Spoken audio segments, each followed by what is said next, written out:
और बाबा महाकाल का महालोक भी बनाया और काशी का विश्वनाथ धाम भी बनाया। और हम सब उम्मीद करते हैं पूरा प्रदेश का साहू समाज मोदी जी के नाम से धन्य। आपको तो प्रणाम करके ऐसा लगता है कि मोदी जी को प्रणाम कर रहे हैं। क्या हमारी संस्कृति है और क्या आपके वंश का एक अपना कुल दीपक जगमगा रहा दुनिया में। हर कोई जानता है, हर कोई चाहता है, और उनके दुश्मन उनको जाने क्या क्या कहते हैं, लेकिन उनका नाम मोदी है। मोदी है तो हर एक असंभव काम करने का, जिसको अपने हाथ में भगवान ने यश दिया, कर्मा देवी ने यश दिया, भगवान गोपाल कृष्ण ने यश दिया कि जो असंभव काम है वो असंभव काम करने के लिए ही मोदी कहता है मोदी है तो। इसलिए अयोध्या धाम हो या अरब में कोई धाम भगवान का बनाना हो, जहां भी देखोगे मोदी जी को पाओगे। और तो और उल्टे सुल्टे काम करने वाले, पता नहीं क्या क्या धंधे करने वाले, कितने झूठ बोलने वाले, यानी कौन कौन से झूठ के पकवान परोसने वाले, ऐसे एड़े टेढ़े को भी सीधा करना कौन जानता। क्योंकि मोदी है तो गरीबों के हक पे डाका डालोगे, लोगों से झूठ बोलोगे, झूठ बोल के सरकार बना लोगे, मंत्री बन जाओगे, मुख्यमंत्री बन जाओगे, लेकिन ऊपर भगवान देख रहा है और भगवान का आशीर्वाद मोदी जी पे है, माँ करवा का आशीर्वाद मोदी जी पे है। ये कर्मठ समाज जो अपनी उदारता के लिए भी जानता है, लेकिन जीवटता के लिए भी जानता है। पूरे भारत में साहू समाज का एक विशेष सम्मान है। हमारे साहू समाज का कहीं कोई राठौर समाज कहेगा, कोई अलग अलग नाम से अपने समाज को जानते हैं, लेकिन 10 घर की बस्ती में भी एक घर अगर अपना है तो पूरे क्षेत्र में सुशासन की अपने आप खुशबू आने लगती है, क्योंकि साहू समाज का घर वहां है, कोई सुशासन की व्यवस्था वाला व्यक्ति है।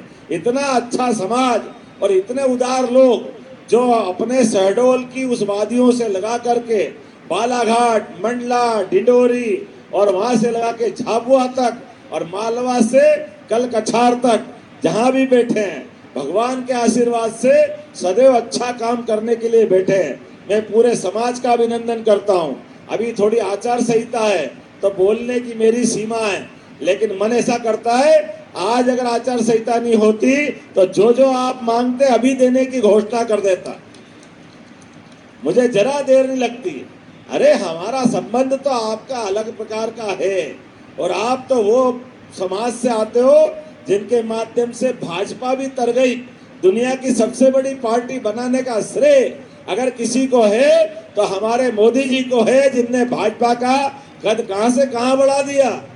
एक ऐसे परिवार से निकला व्यक्ति जिसकी आप जीवन के विविध पक्षों को तो देखो, जिसका खुद का मकान नहीं, वो 22 करोड़ लोगों को मकान देता है, 22 करोड़ लोगों को, और कदम कदम पे कितने उदाहरण देता है अपने स्वयं के जीवन से। जिसने अपना स्वयं का घर नहीं बनाया, लेकिन इस देश के 48 करोड़ लोगों को घर घर नल का जल देने का संकल्प करता है, कितनी बड़ी बात। और माँ से अत्यंत प्रेम करते थे। माँ से मोदी जी का प्रेम इतना था कि अथाह था, लेकिन कर्म के आधार पर, भारत की सेवा के आधार पर, प्रधानमंत्री के पद को गौरवान्वित करने के लिए माँ के अंतिम संस्कार में भी शामिल हुए, और माँ के आशीर्वाद से एक दिन बाद ही, उसी दिन वापस काम संभाल के कहा है कि माँ तो अब जगत जननी हो गई, माँ अपने रोम रोम में विद्यमान हो गई, माँ यहाँ से लगा के भूमंडल के आगे ब्रह्मांड तक चली गई। उनका आशीर्वाद सबतुर मिलता है। तो ये कर्मा देवी का आशीर्वाद है। ऐसे शिरोमणि हमारे बीच में है जिनके कारण से दुनिया भारत के लोकतंत्र को नंबर 1 पे रखती है। आज मुझे मालूम पड़ा कि अच्छी पिक्चर भी बनाई है माँ कर्मा देवी पे, बड़ा अच्छा टीवी का प्रसारण भी होगा आने वाले समय में। हमने कहा कोई टैक्स वैक्स नहीं लगेगा, जो लगेगा वो सब देख लेंगे। अपने बीच में हमारे अपने देवी देवता का प्रसारण हो तो सरकार कैसे कंजूस हो सकती है? सरकार तो उदार होगी। मेरी अपनी ओर से आने वाले समय में भी आप उज्जैन में भी चाहोगे, उज्जैन में, यहाँ भी चाहोगे धर्म की नगरी, जहाँ जहाँ आप चाहोगे, भविष्य में अगर कोई धर्मशाला वगैरह बनाना है तो आचार संहिता हट जाएगी, आप जहां जमीन मांगोगे वहां जमीन देंगे। यह आचार संहिता के कारण से अभी परेशानी है। इसी प्रकार से बच्चों का हॉस्टल बनाना है, स्कूल कॉलेज हॉस्पिटल बनाना है, कोई यूनिवर्सिटी बनाना है, जो साहू समाज चाहेगा वो सब देंगे, क्योंकि राम जी का खेत, राम जी की चिड़िया, अपना क्या जा रहा है। आपके भरोसे तो भाजपा चल रही है। आप सबको धन्यवाद। बोलो कर्मा देवी की बहुत बहुत धन्यवाद। भारत माता की बहुत बहुत धन्यवाद।